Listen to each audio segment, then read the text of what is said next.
Fala galera, Olá. aqui é o Matheus. A gente está começando aqui esse podcast chamado Verdadeiramente. Basicamente, a gente vai abordar vários assuntos sobre desenvolvimento humano, sobre o ponto de vista da teologia e da psicologia. Estou aqui hoje com meus dois amigos, a Andreia, ela é psicanalista, e com meu amigo Leandro, teólogo.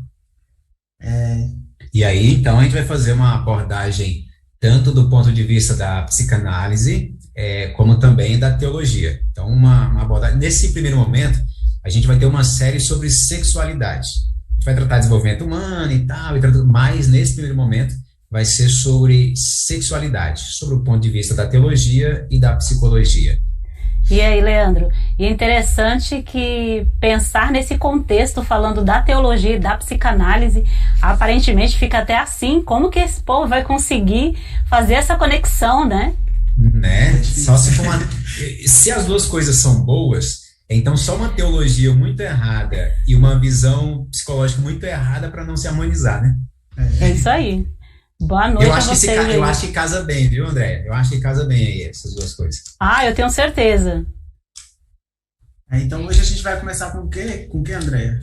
Hoje nós vamos falar um pouquinho aí do ponto de vista relacionado a essa questão da sexualidade, como se desenvolve a partir de como as pessoas veem, de como nós aprendemos.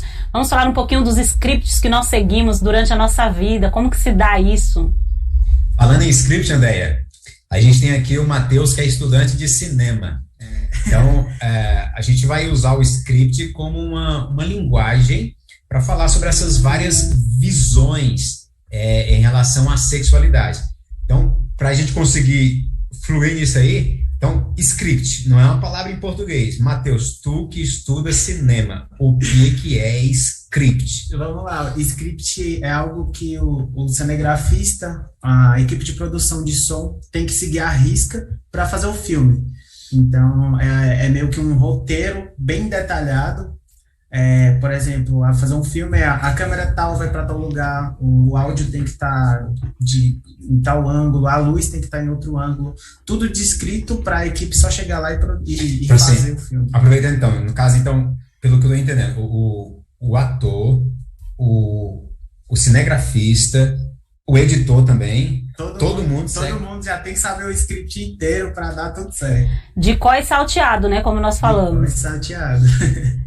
E aí, quando a gente pensa aí nesse script relacionado ao comportamento humano, basicamente é um plano inconsciente que nós seguimos aí desde a infância, nós cultivamos esse script aí, esses comportamentos, esses hábitos, e são grandemente influenciados pelos pais, pelo meio ali onde essa criança é inserida, socialmente falando, e esse script vai direcionar a nossa vida na fase adulta e direto.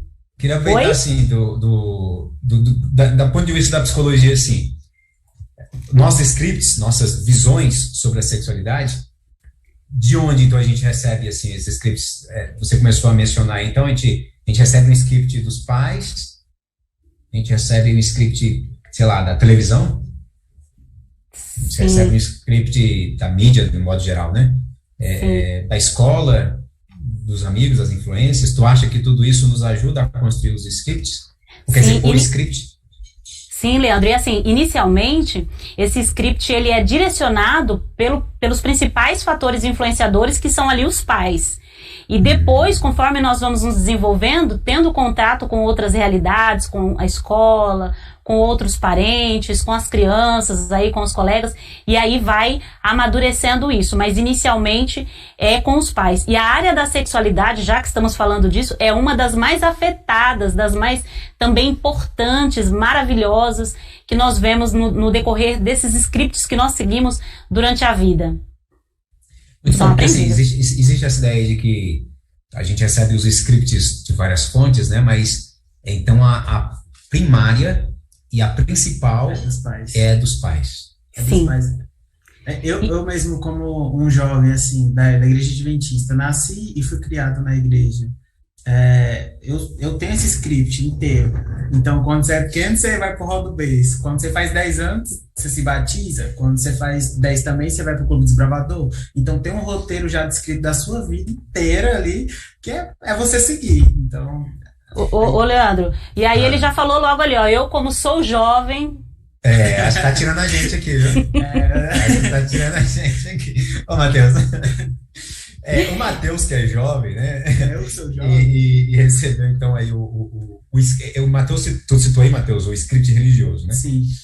Você recebeu da igreja, você é um membro de uma igreja e recebeu da igreja o script. Isso. Mas, então, pelo que a gente percebe, talvez até pela observação, mas de maneira mais científica pela psicologia, a maior influência nessa nossa visão de mundo, de um modo geral, inclusive e especialmente da sexualidade, a gente recebe dos pais, né, André? Sim. O Leandro e Matheus, é interessante quando nós pensamos nesse estudo, como se dá, como reproduzimos essas crenças, esse script, e quando nós vamos conhecer um pouquinho mais, estudar o comportamento humano, nós vemos que ali, mais ou menos, a partir da 7ª hora de vida de uma criança, ela já começa num processo de imitação. Ela já tem condições de imitar essa mãe, imitar esse pai. Então, a criança, ela está totalmente sensível a receber essas informações e ela não consegue, porque ela não tem filtro ali nos primeiros anos, para entender o que é certo e o que é errado. Ela só aprende e entende aquilo como o que deve ser feito ou o que não deve ser feito. A partir da 7ª hora. E o povo diz que as crianças não sabem de nada, e durante essa série aí que nós vamos falar, nós vamos aprender um pouquinho mais a respeito dessas influências, né, que é bem importante para que nós compreendamos tanto enquanto adultos os comportamentos, também enquanto crianças, para que muitos pais aí jovens ou mais maduros, enfim, assim como nós, né, Leandro, compreenda que essas influências... mas ele é jovem, vai se tornar pai aí, né, Matheus? Quem sabe? Desejo... E aí já vai aprendendo, né? Mas esse tema de sexualidade, pra mim, pelo menos na minha geração jovem, é um tabu total. Ainda, né, Matheus? Mas acho que menos agora, né? Menos agora. E principalmente quando é ligado com a igreja, né, Matheus? Vixe, verdade. Às vezes a religião torna esse tema um tabu, né? Torna esse tema um tabu. Sim, e nós... falado mesmo. Sim, nós vemos isso, né, Leandro, há muito tempo já, essas influências da igreja e do sexo, como que o sexo é visto, como ele é compreendido, e aí nós crescemos com esse tabu, até mesmo falar de sexo se torna pecado. Eu lembro que alguns anos atrás, fui fazer uma palestra numa igreja a respeito de sexualidade, e uma senhora falou assim, mas como que você pode falar de sexo numa igreja? Eu falei... Você faz sexo? Ela falou, eu faço. Então eu falei, então tá tudo certo. Não adianta falar se faz. Uma vez a gente estudou o livro de Cantares de Salomão na igreja. A gente teve um tema ali na igreja e tal. Para quem melhor? E aí saímos ali, seria a hora do almoço, a gente estava indo para um lugar, estava uma senhora dentro do carro, e essa senhora falando, eu acho que esse livro, Cantares de Salomão, não devia estar na Bíblia. Não devia estar na Bíblia. Eu lembro até de ter falado para ela assim, então quer dizer que Deus errou e não é você que está errada na tua visão sobre isso, né? Mas é um tabu mesmo. Inclusive, André, assim, isso tem uma origem dentro da própria construção da teologia. Veja, por exemplo, Agostinho de Hipona, ou Santo Agostinho, ele é considerado o pai da teologia, porque foi ele a primeira pessoa que sistematizou a teologia. Você vê que a Bíblia são cartas escritas, não tem assim na Bíblia tema por tema separado, né? Uhum. E Agostinho de Hipona foi o primeiro que fez essa sistematização de temas e tal. Então ele é visto como o pai da teologia. Mas Agostinho de Hipona, ele tinha uma visão de mundo muito influenciada por Platão. Então, basicamente, ele pegou os textos hebraicos, usou a mentalidade grega de sistematizar e organizou a teologia. E aí ele tinha uma visão platônica, assim, de dualidade. Aquela ideia de que existe o mundo dos deuses e o mundo dos homens. Existe o que é do mundo ideal e do mundo real. Ou, colocando de maneira prática, o corpo, a matéria, é mal, porque é do mundo dos homens, é do mundo real, mas o espírito, né, aquilo que a gente não toca, isso é perfeito. Então, daí vem a ideia de castidade, por isso o padre não casa. Caraca. Daí vem a ideia de penitências, eu tenho que maltratar meu corpo porque o corpo é mau, a carne não presta. O resultado disso é sexo é ruim. Isso aí. E essa influência é muito forte na nossa cultura. E por causa disso, a gente tem mentalidade, não, no fundo, sexo é coisa ruim. No fundo tem uma coisa mal, não é coisa de se tratar em igreja. Cantar de Salomão nem devia estar na Bíblia. Foi exatamente isso que uma pessoa aqui no chat falou, né? Por que o livro de Cantares está na Bíblia? Galera, quem quiser interagir com o chat, pode falar, eu vou estar aqui com o meu celular, eu posso ler os comentários aqui. E aqui é uma roda de conversa bem sincera, tá, galera? Isso aí. E aí o Matheus vai ter trabalho aqui, porque no caso, tem no YouTube, o pessoal... Instagram. Eu vou tentar ver o que tem no Instagram aqui. Tá no Instagram e no Facebook também. Meninos, e essa questão aí, ela é bem polêmica mesmo. Esse livro vai sempre trazer esse ponto de vista, né? Principalmente dependendo do contexto de vida que esse indivíduo aprendeu sobre o sexo. Então, nós vemos esse dualismo aí da ideia de Platão, aonde tudo que é do corpo é mal, e o sexo como é um desejo do corpo, então é mal, então esse corpo precisa ser punido, eu não posso ceder a isso, sendo que o desejo, ele não é do corpo. O desejo não é exclusivamente do corpo, o desejo também vem desse psiquismo, mas na ideia dele não, era totalmente matéria, né? Totalmente físico, então há essa punição. E depois ali do segundo século, a igreja cristã começou a beber essa ideia platônica, né? Essa ideia grega. Por isso que a gente até usa muitos nomes gregos na teologia. O próprio nome Bíblia é de origem grega, o próprio nome teologia é de origem grega, porque foi recebido muito dessa influência grega. E juntamente com essa influência, houve no cristianismo, por longos séculos, implantada essa ideia de que aquilo que é do corpo é mal e o sexo é do corpo. Portanto, o sexo é mal. E isso traz um prejuízo terrível, né, Leandro? Porque como é uma necessidade, o desejo é um instinto, é uma necessidade fisiológica também. E o prejuízo que isso acarreta, nós vimos aí mulheres, pelo menos aí ao século passado, que sofriam grandemente em relação a isso, porque elas não poderiam ter desejo, elas não poderiam gostar ali no momento do ato sexual, porque eram consideradas promíscuas, mesmo que estivessem com seus maridos. E a histeria, por exemplo, ela surgiu disso. Começou a se perceber que muitas mulheres tinham transtornos mentais, tinham desequilíbrio, chegavam até mesmo à loucura. E aí, dentro dos estudos, imaginaram que isso se devia ao fato do útero ter vida própria. Então, ele se mexia dentro, então a mulher ela precisava ter filho. E essa ideia de que o sexo ele é somente para a procriação e não para o prazer. Então ela precisa ter filhos. Quando ela para de ter filhos, então ela enlouquece. E até que entendeu-se que era a questão de que ela não podia, não era permitido a ela, culturalmente falando, que ela sentisse o prazer, que ela gostasse desses momentos e transmitisse isso. Quando a mulher ela consegue, então, encontrar um lugar dentro da sexualidade e expor isso, ela começa a se aliviar, ela fica bem até mentalmente, porque é uma energia que fica reprimida ali, né? E o homem, ele tem várias maneiras aí, até mais permitidas dentro dessa cultura, de se aliviar dessa energia. Tem coisa que se homem faz, é coisa de homem. Se Tudo mulher bem. faz, isso é vadia. Tipo tipo Nem sei se isso. pode usar palavrão, né? Mas é tipo isso mesmo, pode, né? então vai. Já foi. Aqui é verdadeiramente. Aqui Então. o Matheus usou a expressão, né? Só vamos dizer a verdade. Só a verdade. Só a verdade. Só a verdade. E Nada a além gente- da verdade. E conhecereis a verdade vos libertará. Exato. Exatamente. Depois você se vira com essa verdade. A gente vai apresentar conceitos bíblicos, conceitos científicos, da visão correta sobre sexualidade, por exemplo, e aí depois cada um se vira com isso aí, né? E sem trazer toda essa confusão, né, Leandro? Tentando de uma maneira mais clara abrir isso para que fique mais compreensível, para que os jovens, até as pessoas mais velhas, quantas pessoas eu atendo e que já com muitos anos de casado ainda não conseguiram usufruir de uma vida de casal com a sua sexualidade, ali na sua intimidade, gozarem disso como deveriam por conta desses scripts que elas seguiram no decorrer da vida e porque não poderiam. Se uma Bíblia estiver dentro do quarto, por exemplo, o casal não pode fazer nada, não consegue, então tem que tirar a Bíblia de dentro do quarto. Lembrei de um pastor que uma vez falou que antes de fazer sexo ele orava. É isso aí. Uma pessoa, quê? Não pode? Assim, você mencionou essa questão aí da mulher, né? E aí estou imaginando também questões da sexualidade relacionada ao homem.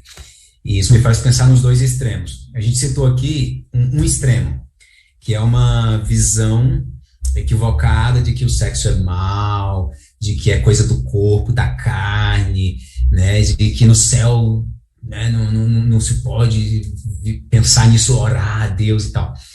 A gente tem outro extremo também.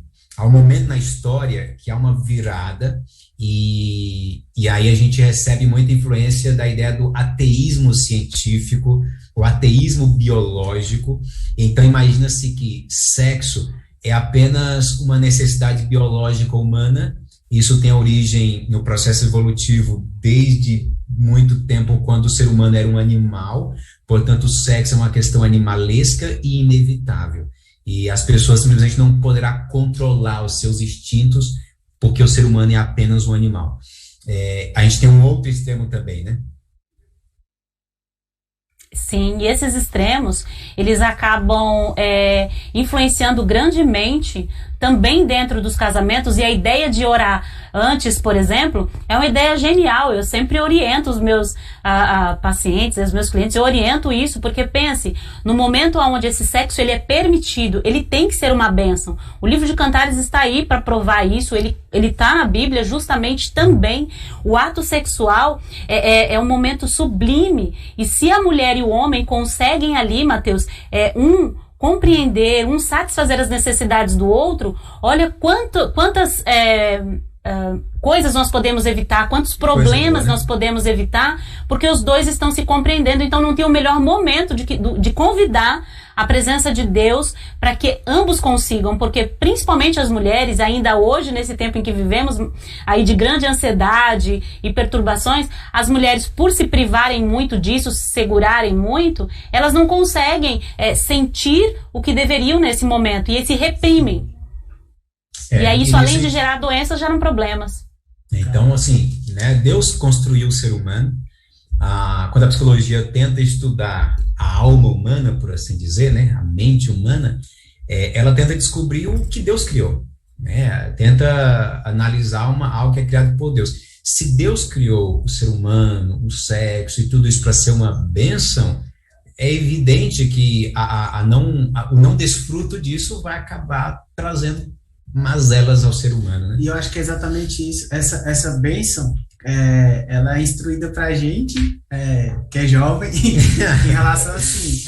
tem bênção pros velhos, não? Não, você, depois que você casar, você vai receber essa bênção. Então, você tem que esperar até lá. Então, esse é o tabu, esse é o que assusta. Se você fizer antes, você vai pro inferno. Isso não é algo tão explícito pra gente, que é mais novo, assim, que não casou. Sim. Hoje, Mateus, nós não vamos falar especificamente a respeito aí do sexo proibido ou permitido, o porquê é permitido e tudo mais. É só a introdução, mas é bom para gerar curiosidade aí para vocês que estão nos assistindo. Assistirem os próximos episódios. Porque a ideia, assim, por mais que a gente está mencionando que existem scripts que são entregues a nós, a André mencionou, né, principalmente pelos pais, e às vezes os próprios pais vêm trazendo de geração em geração esses scripts, e a gente tem essas visões opostas convivendo sobre questões sexuais. A gente vai buscar a visão bíblica disso, né, e isso é o mais importante. A gente buscar o script de Deus. Porque se ele é o criador do ser humano, é ele quem sabe como o ser humano funciona. né? E por mais, né, desculpa aí, Leandro, rapidinho, e por mais que o ser humano, ele indique, ele sugestione, ele influencie esses scripts, nós temos condições de criar o nosso próprio script baseado na Bíblia. Exatamente. Exato. Sucesso total. Sucesso total. Ó, então, veja só. Aqui no Brasil, por exemplo, a gente tem essas duas extremidades se convivendo. É um sincretismo, por assim dizer. Por um lado, as pessoas têm às vezes uma visão assim, no fundo, o sexo é uma coisa ruim, né? Foi construído que é essa ideia de que é ruim. Por outro lado, recebemos também muito forte a influência de que é uma coisa animal, é instinto e não tem como controlar mesmo, simplesmente vai. E essas duas realidades extremas convivem dentro da nossa realidade. Mas na Bíblia a gente vai ter uma visão perfeita e correta do plano de Deus, e seguindo o plano de Deus a gente vai ser feliz porque Deus é bom. É isso aí. É isso aí. Como eu disse, sucesso total. Pode falar, Leandro, fica à vontade aí. Então, se Deus é bom e ele criou sexo é bom. A gente vê lá no Éden, Deus falou você mencionou uma coisinha, André, que era visto, e ainda hoje é visto, né, por uma certa mentalidade, de que o sexo ele é apenas para reprodução, né? Não era para prazer, é para preservar a vida humana. Vamos lá. Quando Deus fala para o ser humano se multiplicar, e isso deveria envolver sexo, o Gênesis vai dizer assim, olha, e viu Deus que tudo era bom. Então, o próprio sexo, dentro desse contexto, era parte desse tudo, era bom. Deus criou para si algo bom. Nós citamos o livro de Cantares, uma coisa muito interessante do livro de Cantares. Esse livro da Bíblia, ele mostra que é precipitada essa ideia de que o sexo é apenas para reprodução, porque no livro de Cantares você tem como se fosse uma narração de um processo de casamento, né, que não era bem uma festa como acontece hoje, né? E nessa história, nessa poesia que é apresentada no Cantares de Salomão, não aparece o nome de Deus. Não sei se você observou. Leia lá, Cantares de Salomão. Não aparece o nome de Deus nesse livro. Nenhuma vez aparece Deus. Não aparece filhos. Não aparece reprodução. O que tem Cantares de Salomão é o prazer que um homem encontra em sua mulher e que a mulher encontra em seu homem. Isso é o que nós encontramos no livro de Salomão na Bíblia. Isso é apenas uma deixa para o que temos a vir por aí ao analisarmos esses assuntos. Sensacional, né, Matheus? Segura, hein, galera? Segura. Vai ser top, vai ser top. Vai explodir. E olha, falando aí rapidinho também, Leandro, pegando esse ponto de vista relacionado à estrutura física e de que o corpo humano, de que o indivíduo foi criado para procriar apenas, se nós pensarmos nisso, por que nós temos zonas erógenas? Porque elas não precisariam existir se é só para procriação. Precisamos de órgãos reprodutivos. Produção do sêmen lá, né? Órgãos reprodutivos, e não precisam necessariamente causar esse prazer. Mas o amor está relacionado a isso. E uma questão que nós vemos aí em relação a esses scripts que nós seguimos atualmente é porque, como viemos aí desde uma infância, muitas vezes temos contato com a sexualidade de uma maneira indevida, a maioria de nós, e enfim, tantas frustrações, nós nos desenvolvemos e vivemos aí uma era do fast food, até também do fast sex, né? Aí do sex appeal sendo mostrado constantemente aí de maneira até mesmo errada ou não, enfim, mas há uma necessidade do ser humano de ser amado, de encontrar um vazio, e aí por isso também ele faz um deslocamento para que encontre nesse outro, nesse ato, esse prazer, esse amor que outrora ele não encontra. E aqui nós vamos falar um pouco a respeito disso, porque cada coisa preenche o espaço certo. Então tem um vazio que somente a espiritualidade, somente o contato com Deus vai preencher.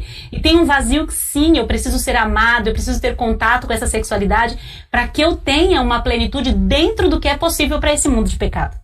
Exato. Aproveitando essa tua fala de uma psicanalista, quero adicionar uma fala teológica também. Lá no Gênesis, Deus olha para o ser humano, o homem, e diz assim, não é bom que o homem esteja só. Mas é porque o homem não tem juízo, tá? Precisa da mulher para ajudar. E aí, quando Deus diz isso, tecnicamente o homem não estava só. Os animais estavam lá, Sim. e o próprio Deus estava lá. Mas do ponto de vista de Deus, Deus precisava de alguém que tivesse altura. Aí vai ter uma expressão hebraica lá, né? Falei uma adjutora que lhe seja idônea. Em hebraico está lá, Ezer Kenegdo, alguém para estar à altura dele. Deus é muito acima do ser humano. O ser humano não consegue amar Deus à altura que Deus é. O animal é inferior ao ser humano. O animal não vai corresponder ao amor do ser humano. Mas homem e mulher são iguais. Eles estão na mesma altura, por assim dizer, né? Estão equivalentes. Então, Deus olha para o ser humano e diz assim, olha, nem a presença de Deus satisfaria essa solidão dele. O homem estaria só se ele não tivesse a sua Ezer Kenegdo, aquela que lhe correspondesse. Né? Então, a presença dos relacionamentos humanos, das emoções humanas, tudo aquilo que nos constrói, Deus fez para que seja dessa maneira, né?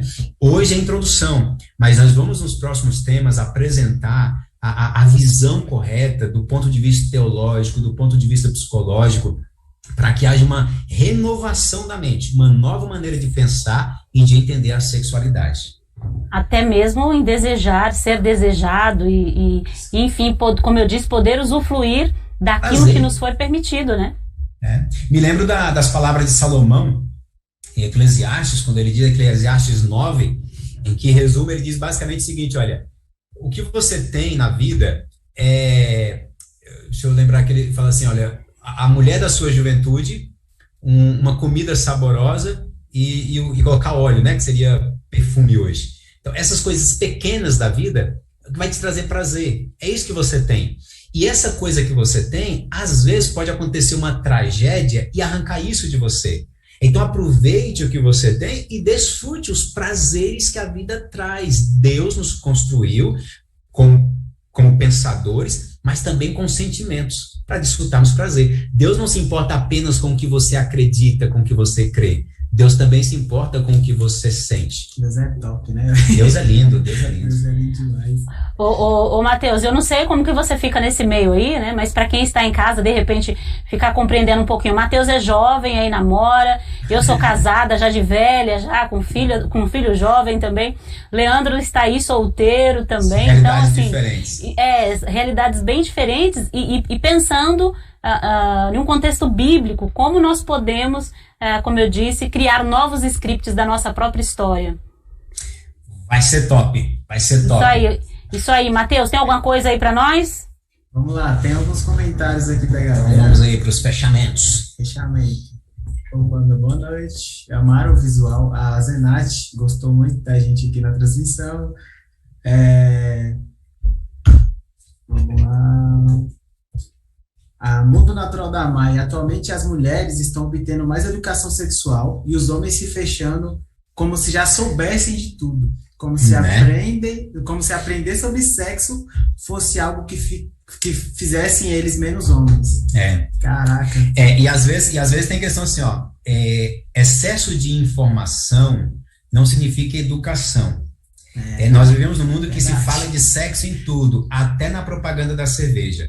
Mas às vezes essas informações, elas causam ruins transformações. Isso. A gente está num momento que as pessoas falam muito de sexualidade, mas algumas vezes influenciada por esses scripts extremados, né? Fugindo daquele script de um tabu e partindo às vezes para um script mais errado. Então, os homens e as mulheres, talvez realmente os homens tenham uma diferente maneira de encarar isso, né? E homem e mulher são diferentes, né? Um é homem, outro é mulher. Sim, eu entendo, Matheus, e aí, Leandro, que o que ela até também chegou a comentar nessa fala aí, Leandro, é que para o homem que se acha aí autossuficiente, de repente, conhecer mais a respeito de um assunto que ele acredita que domina, porque um homem, quando ele admite que ele não compreende desse assunto, vai mexer com a masculinidade dele, não pode? Então, tudo que precisa saber eu já sei porque eu sou o cara.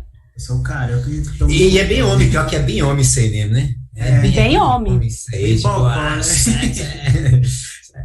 obrigado pelo bom comentário. Quem foi a pessoa que fez aí, Matheus? Foi a Mundo Natural da Mai. A Maiara. Maiara, deve ser muito Maiara bem. mesmo. Ok, a André sabe quem é, então. Sabe? Muito bem, A obrigado, Jade- Maiara, pelo comentário. A Jade falou assim, são paradigmas e dogmas culturais que precisam ser rompidos. Isso aí, vamos arrebentar Vamos tudo isso. arregaçar Isso tudo. aí. Ela falou também que concorda com você. Eu também concordo, todo mundo concorda. E tudo bem se discordar, isso é bom até, né? A gente pode vencer, mas a questão, o grande ponto a se tratar é o seguinte: nós vamos buscar aqui apresentar uma visão correta, do ponto de vista psicológico, do ponto de vista bíblico. Verdadeiro. A questão é, se nós falarmos uma coisa fora, errada, que seja diferente da vontade de Deus, nós temos um grande problema. A gente tá E lascado. se a gente falar, o que a gente falar é verdade, aí você tem um problema. Aí o problema É isso aí. Aí o problema é teu. É isso aí. Perguntaram se vai ficar gravado. A gente vai deixar gravado nesse Lá no canal. YouTube vai ficar. A gente vai criar o nosso canal do YouTube. Aliás, lá no Instagram também vai No ficar. Instagram vai ficar, tá no Instagram da Missão Caleb Internacional. A gente vai criar o nosso próprio YouTube e nas próximas a gente vai estar mais organizado. E a gente só vai melhorando aí para passar esse conhecimento para vocês. Galera, vai Pra todo honra e dia- glória de Deus. Todo dia vai ser uma explosão de conhecimento na tua cabeça para você aprender. E é assim, né, absorver. Ô, Matheus, fala reta, aberta mesmo, É papo reta. reto, aí como vocês dizem, né? Papo reto. Sem preconceito, sem tabu, sem julgamento, sem nada. tem nada, porque é para proporcionar justamente essa libertação que essa verdade traz, para proporcionar justamente essa renovação de mente, como sugere lá em Romanos 12, né? Então a ideia é essa. Então, segura aí que Segura aí, negócio que vai coisa bombar. boa. Vai ser bom demais, vai ser bom demais. Maravilha. Hoje é a estreia, então, né, que a gente vai finalizando. Hoje é pra gente interagir e aprendendo a utilizar os equipamentos, né, e tal. E daí, na próxima, a gente continua também avançando em pontos específicos aqui sobre sexualidade. O tema, você viu, o título desse podcast, a gente vai tratar vários temas sobre desenvolvimento humano. Vamos ter uma série agora sobre sexualidade. E o título do podcast é Verdadeiramente. E você certamente percebeu a ambiguidade aí, né? De verdadeiramente ou verdadeiramente, né? Então, a ideia é que a nossa mentalidade esteja formatada com aquilo que é a verdade. Sem tabus ou preconceitos, somente a verdade. Caraca, é sensacional esse Leandro. E é isso aí, toda sexta-feira, 21 horas, Toda nesse sexta-feira, mesmo 21 horas. bate-horário, nesses mesmos Bate-canal. bate-canais. Vai ter sempre esse formato de podcast, de conversa, de interação com vocês. Então, pode fazer pergunta, pode me ligar aqui que eu atendo e vai dar tudo certo. Vale tudo. Gente, tira as dúvidas de vocês sempre, sempre. Não fica com pulga atrás da orelha aí, não, porque a gente pode responder para vocês, tá? Aproveitar. Um teólogo e um profissional da saúde mental junto, falando da mesma coisa, Ave Maria. aproveita. Vai ser bom Gente, demais. vamos perguntar, Vai ser bom porque demais. É informação demais que esses caras que tem, viu? Bora acabar então, gente. Só Vamos. agora. Tchau, pessoal. Tchau, Andréia. Tchau. Falou, Matheus. Leandro. Falou, Matheus. Top demais. Obrigado, gente. Até Seja semana que feliz. vem.